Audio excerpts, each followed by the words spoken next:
il y a des façons d'être ni victime ni agresseur. Puis une de ces façons-là, vous avez vu probablement les R là, qui sont affichés le long de l'escalier à l'entrée, là, mais le R d'en haut, c'est écrit refuser. Puis, ben, refuser de consommer des choses, ça fait partie des stratégies qui nous permettent d'être ni agresseurs ni victimes de ce système-là de consommation. Parce qu'on peut se le permettre économiquement, on ne se pose pas la question réellement si on peut se le permettre environnementalement parlant. En fait, le message que je veux laisser avec mes conférences, parce que je parle de zéro déchet, c'est que je me rends compte que les gens, ils veulent amorcer des changements d'habitude dans leur vie, mais ils savent pas comment. Ils savent que c'est important, mais ils savent pas par où commencer. Fait qu'avec ma conférence, en fait, j'ai deux objectifs. Je veux outiller les gens pour qu'en sortant de ma conférence, ils sachent quoi faire, puis que dès demain matin, ils puissent appliquer des nouveaux gestes dans leur quotidien. Mais surtout, mon intention semi-cachée, c'est de faire réfléchir les gens sur leur façon de consommer ou de pas consommer, puis les choix qu'ils font au quotidien. Est-ce que vous trouvez difficile à refuser? Prendre l'avion? Des chips? Quoi d'autre? Mon char. Vraiment un cercle en 3 rangées, quitte à rapprocher un peu le cercle intérieur, puis que les 2 rangées extérieures aussi se mettent autour, là, vraiment bien rond. Ça, donc, j'ai lu ce livre-là qui a changé ma vie. En fait, ce monsieur-là nous expliquait le virage global, le titre voulait le dire, de dire on n'a pas le choix comme civilisation de faire un virage global, sinon on s'en va vers un mur au niveau de l'environnement, puis ça risque de frapper fort quand on va le frapper si on ne change pas de direction. Ça m'a percuté énormément, c'est tellement que ça a changé complètement ma vie. Je suis père de 3 enfants, je suis grand-père de 4 petits-enfants, puis il y en a un 5e qui s'en vient au mois de mai 2019, puis je dois vous dire que je suis très inquiet pour eux. Ça m'a extrêmement préoccupé, si bien que je me suis mis à réfléchir à tout ça et j'ai eu l'idée d'un projet pour dire qu'est-ce qu'on peut faire pour réduire rapidement notre empreinte environnementale. Et après ça, je me suis dit, OK, c'est beau, j'ai une idée, mais pourquoi, qu'est-ce qui justifie que je fasse ça? Alors, je me suis dit, je vais faire de la recherche pour mieux étayer mon argumentaire face à tout ça. Et c'est là que je me suis fait prendre dans mon jeu. Là, à ce moment-là, en 2008, j'avais ma propre petite agence de pub. J'avais quitté des grandes agences. Là, j'avais parti ma petite agence à Montréal. Et je me suis mis à faire de la recherche. Et plus je devenais conscient, plus je comprenais ce qui se passait, plus je voulais en savoir. Donc, étant donné que j'étais mon propre boss, bien souvent, je fermais la porte, puis sur les heures de bureau, je faisais mes recherches. Et c'était rendu à la fin que les clients me dérangeaient quand ils m'appelaient. C'est bien que j'ai fermé ça. J'ai arrêté ça et je me suis concentré à temps plein là-dessus, sur mes recherches et l'élaboration de ce projet-là. Et j'ai fait plusieurs conférences, j'ai rencontré des gens de haut niveau dans des grandes organisations, dans mon ordre professionnel, au niveau des comptables, au niveau du Canada à Toronto, etc. Et ce que je me suis rendu compte, c'est quand je commençais à expliquer la situation actuelle, parce que ce que j'ai essayé de faire, c'est que j'ai essayé de comprendre dans mes recherches, de faire une synthèse, de comprendre toute l'interaction qu'il y a entre les aspects environnementaux, économiques et sociaux, parce que tout est interrelié, tout est attaché ensemble finalement, et on ne peut pas les prendre en morceaux séparés, il faut vraiment les prendre dans une vision globale ou une vision systémique, si vous voulez. Et je me suis rendu compte qu'à chaque fois que je commençais à expliquer un peu l'état de la situation, c'était pas long que la question arrivait de dire mais qu'est-ce qu'on peut faire? Qu'est-ce que je peux faire? Et j'ai déjà vu des personnes, entre autres une vice-présidente d'une banque, là, c'est pas la commis au comptoir, c'est une vice-présidente d'une banque qui nous voit à la fin de la conférence un peu toute paniquée, dire mais qu'est-ce qu'on peut faire? Mais qu'est-ce qu'on peut faire? J'ai des enfants. Bon. Je voyais donc qu'il y avait cette notion-là de dire bien, comment qu'on peut s'y prendre pour essayer justement à chacun à son niveau, qu'on peut améliorer la situation. Et finalement, c'est que mon projet essaye de répondre à cette question-là et de permettre de créer un réel mouvement de masse de citoyens et d'organisations de ramer vraiment dans le même sens. L'autre conclusion à laquelle je suis arrivé, c'est que dans mes recherches, c'est que si on attend après les gouvernements et les compagnies pour nous sauver, on n'y arrivera pas. Ils ont trop d'impératifs, la concurrence, ils ont besoin de revenus, ils ont besoin de croissance. Puis quand on parle de croissance, ben, On a vu dans la campagne électorale, hein, tous les politiciens nous parlent juste de croissance, croissance, croissance. Je vais vous donner une mauvaise nouvelle, c'est qu'on vit sur une boule qui est un monde fini. Donc, c'est une utopie de parler de croissance constamment. Donc, il nous emmène dans une utopie. Donc, la force motrice pourrait influencer des changements profonds de notre société, ce qu'on va appeler nos paradigmes de société qui sont insoutenables. La façon qu'on fonctionne comme société, c'est insoutenable. Pour ma part, j'en suis convaincu, ne peut venir que de la base des gens. Je prends l'exemple de Mélissa. Si tout le monde adoptait ce genre de consommation-là, ou de comportement-là comme consommateur, vous pouvez être certain que le marché changerait énormément. Parce que le marché va s'adapter à la demande. Mais si vous demandez à une multinationale, je ne sais pas, vous prenez Coke, hein, qui vend du Coke à travers le monde entier dans les mêmes sortes de bouteilles et dans des bouteilles de plastique. Vous avez vu l'émission Cache Investigation il y a une couple de semaines. Il était sur la sellette, entre autres, là-dessus. Mais quand vous regardez Coke, c'est quoi du Coke? C'est quelque chose qui n'est pas vraiment bon pour la santé. C'est bourré de sucre. Il y en a qui vont parler du cartel de sucre. Hein. Ils pompent de l'eau dans des nappes phréatiques, souvent dans des pays où il manque d'eau, comme au Mexique. Et ils créent beaucoup de déchets de plastique, une grande partie se retrouve dans les océans, puis on se retrouve avec un gros problème de pollution dans les océans. Bon, ben moi, je suis le président de Coke, je regarde ça et je dis, mon Dieu, qu'est-ce que je suis en train de faire? Qu'est-ce qu'on est en train de faire là pour l'humanité? On devrait se saborder puis s'éliminer. Hein? Est-ce qu'ils vont le faire? Mais si demain matin, tout le monde décide on ne boit plus de Coke, bien Coke ne vaut plus rien et ça n'existe plus. Ou à tout le moins, il va falloir qu'ils trouvent une alternative à leur façon de vendre quelque chose, un produit quelconque. C'est dans ce sens-là que je pense qu'il faut penser, de dire que c'est la base, c'est chacun de nous qu'on a le pouvoir de changer. Et je sais que c'est décourageant parce que quand on regarde l'immensité du problème, la complexité du problème, on a l'impression qu'on est vraiment la petite goutte d'eau qui ne fait aucune différence. Ben, j'ai fait un exemple. J'ai voulu faire une démonstration de qu'est-ce que ça peut représenter le pouvoir de la population, finalement, si on se décidait tous à travailler ensemble et à ramer dans le même sens. J'étais à Statistique Canada, puis j'ai regardé la consommation de pétrole. 5 minutes? OK. La consommation de pétrole au Canada. Savez-vous que si vous adoptez une conduite éco-responsable, que vous pouvez diminuer de 20 à 25 % votre consommation d'essence? Donc, de réduire de 20 à 25 % vos gaz à effet de serre en même temps. Ça veut dire que vous faites une économie. Et là, vous ne changez pas de voiture. C'est juste dans votre tête, là, vous changez votre comportement, votre façon de conduire. Et ça, c'était démontré. La compagnie Renault en France a une école de conduite éco-responsable. C'est ce qu'ils mettent sur leur site web. Ils disent qu'ils peuvent aller jusqu'à 25 % d'économie. Vous ne changez pas de voiture, mais vous adoptez une conduite éco-responsable. Donc, si vous dépensez 2 000 $ par année d'essence, bien, vous venez d'économiser à peu près entre 4 et 500 $ d'essence qui est dans vos poches nettes d'impôts. Et vous venez de réduire vos gaz à effet de serre de 25 %. Admettons que votre voiture, avec le kilométrage que vous faites, c'est 5 tonnes par année, ou 4 tonnes par année, disons. Bien, finalement, vous allez en émettre 3 au lieu de 4. Mais j'ai fait le calcul, si tous les soignants utopiques, si tous les Canadiens adoptaient ça, c'était 19 millions de tonnes de gaz à effet de serre qui étaient économisées, et c'était près de 5 milliards de dollars de pétrole brut à 100 $ le mètre qui étaient économisés en termes d'achat, pas à la pompe, le pétrole brut au niveau de la pétrolière. 5 milliards.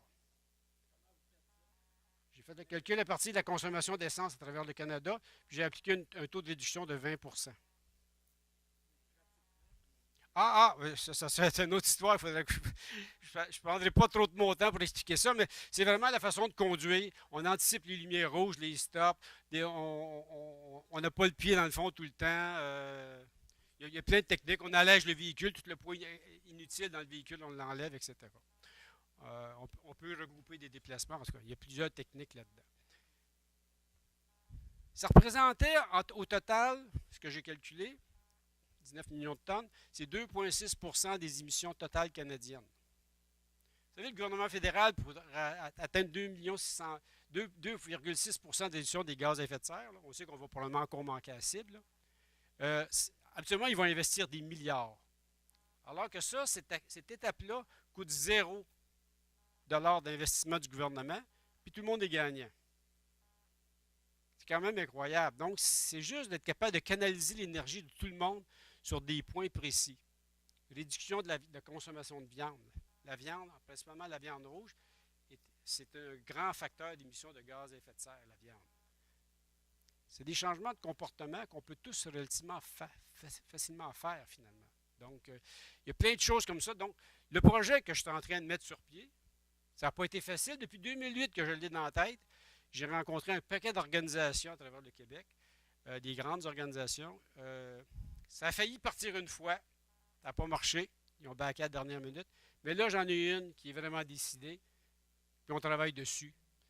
J'espère que d'ici probablement 1 an, que vous allez commencer à en entendre parler vraiment, puis vous allez pouvoir vous joindre. Parce que ce que ça va faire, c'est que ça va vous aider à vous mettre en action.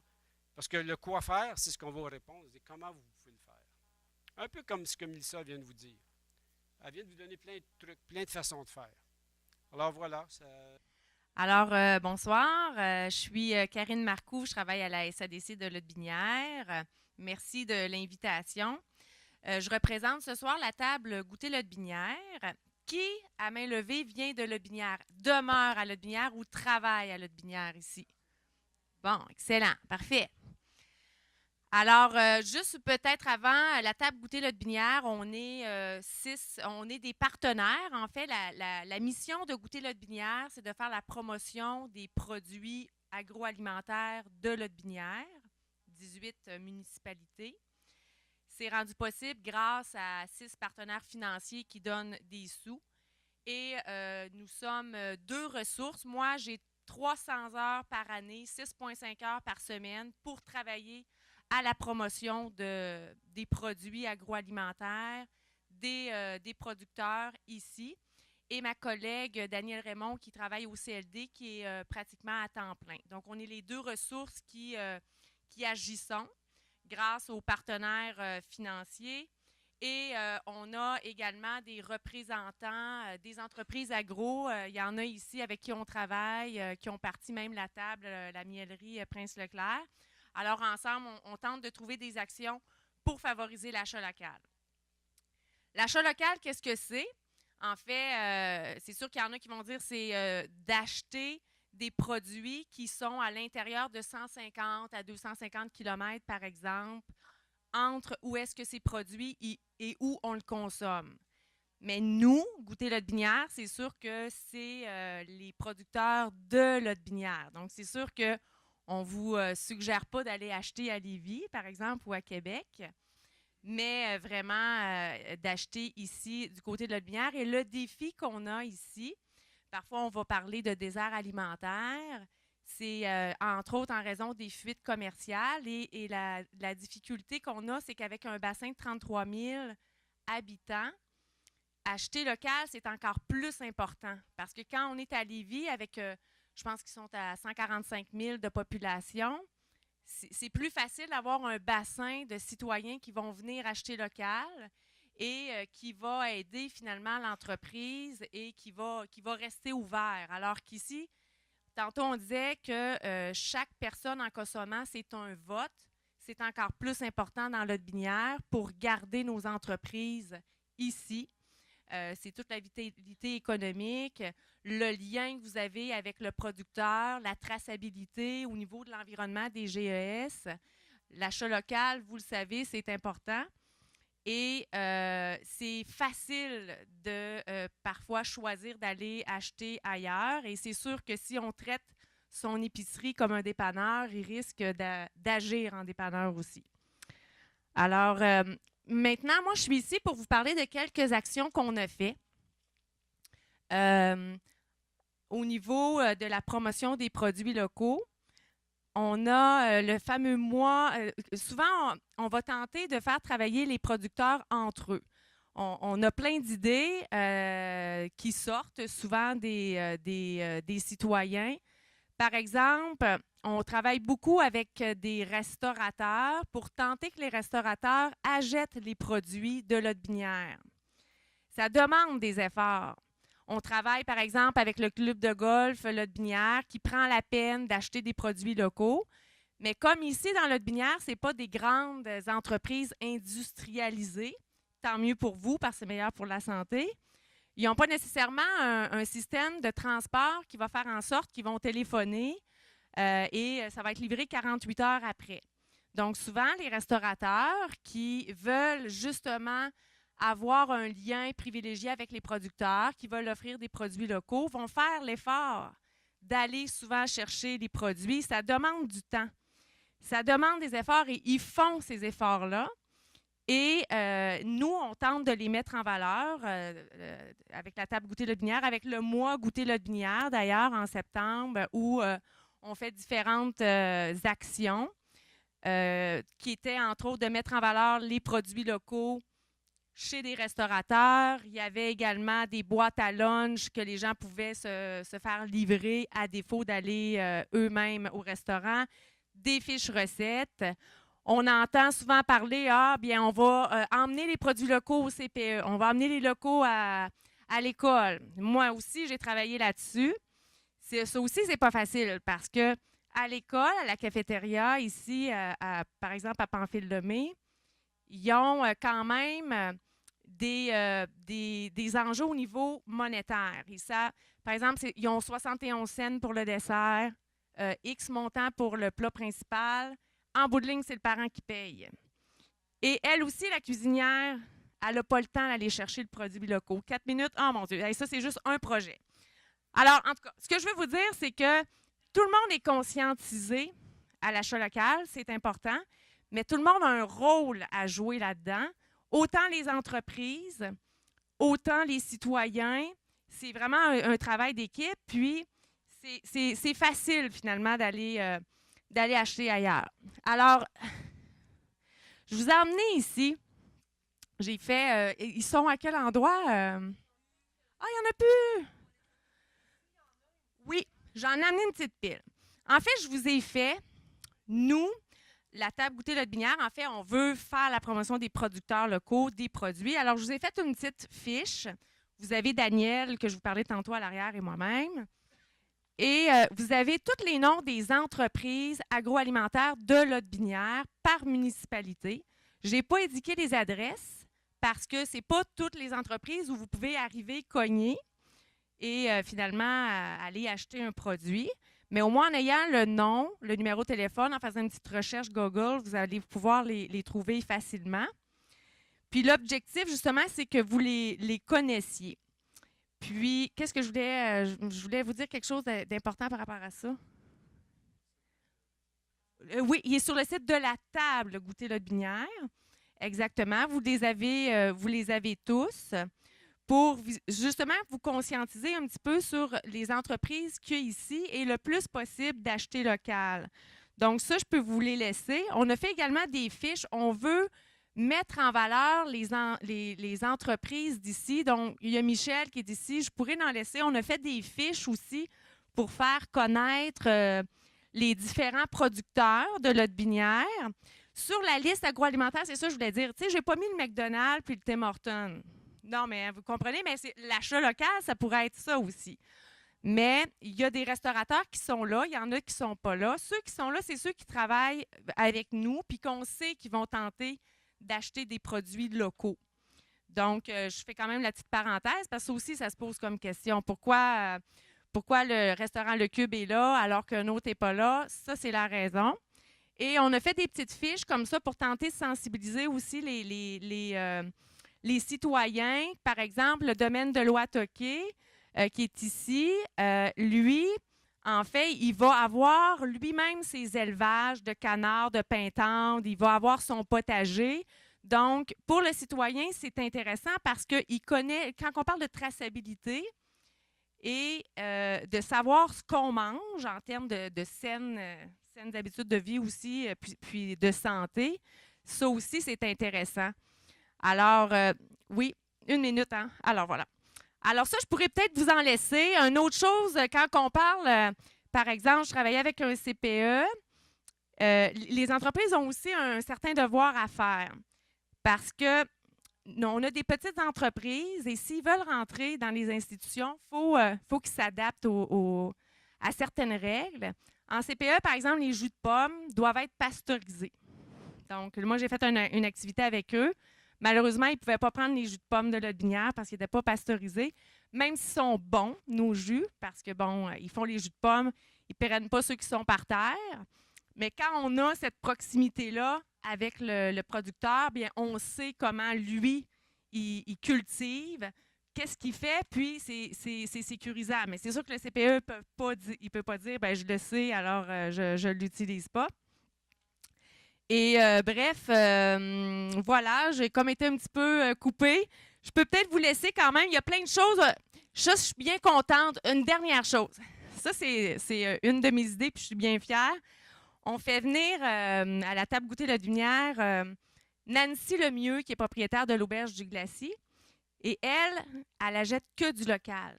Mais ça lui demande des efforts. Même son bardeau à l'extérieur, elle l'a acheté local, ses poignées.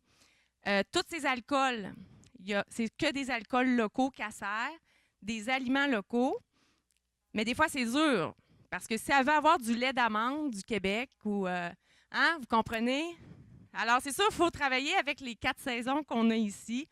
Le plus possible comme citoyen, tenter d'aller nous-mêmes cueillir nos framboises, les congeler pour les manger plus tard. Et dans le Binière, actuellement, on n'a pas de vrac ou on n'a pas d'épicerie zéro déchet. Mais c'est sûr que c'est à vous de Lotbinière de peut-être le demander, puis un jour, ça va venir. Alors ça ici, ça s'appelle un fish bowl, un bocal de poisson. Vous êtes le bocal. Au centre, ce sont les poissons. Et dans un bocal de poisson, seuls les poissons peuvent faire et parler. Ceux qui font le bocal sont en position silencieuse et observent gracieusement les poissons.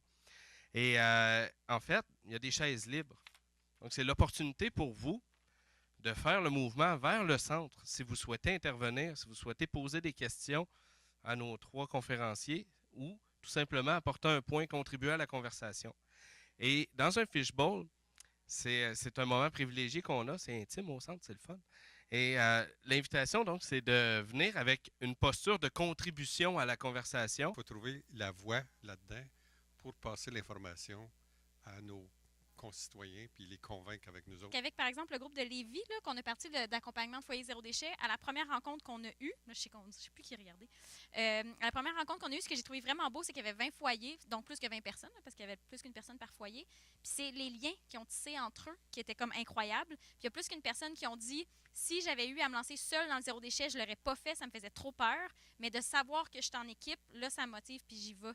Fait que de vous mettre en équipe pour vous réunir, en parler des défis que vous rencontrez, des solutions que vous trouvez, ça peut vraiment être une belle solution. J'offre le bâton. Merci bien. Merci pour vos interventions, en fait. Et puis, il y a quelque chose que j'ai relevé qui est commun, entre autres, à vous deux. C'est le fait de refuser, avant tout. Refuser. Un achat, c'est un vote, comme on dit. Et aussi, j'utilise souvent l'expression le meilleur salaire, c'est l'argent qu'on ne dépense pas. Alors, ça permet justement de s'affranchir de beaucoup de choses et ne pas le faire sous une forme de privation, mais d'une forme de libération. Parce que quand on se libère de ces choses-là inutiles, on est libre, justement, libéré. Hein, se libérer, ça vient du mot liberté. Alors, une liberté, ce n'est pas des contraintes. Prenez un moment juste pour constater qu'est-ce que la soirée de ce soir vous a donné. Avec quoi vous repartez. Prenez juste un instant pour regardez un petit peu à l'intérieur de vous, une chose avec laquelle vous repartez. On va se donner comme quelques secondes.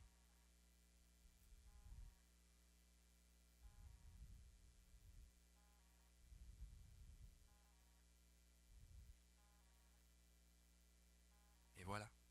Merci beaucoup. On va prendre un après-demain. Un après-demain.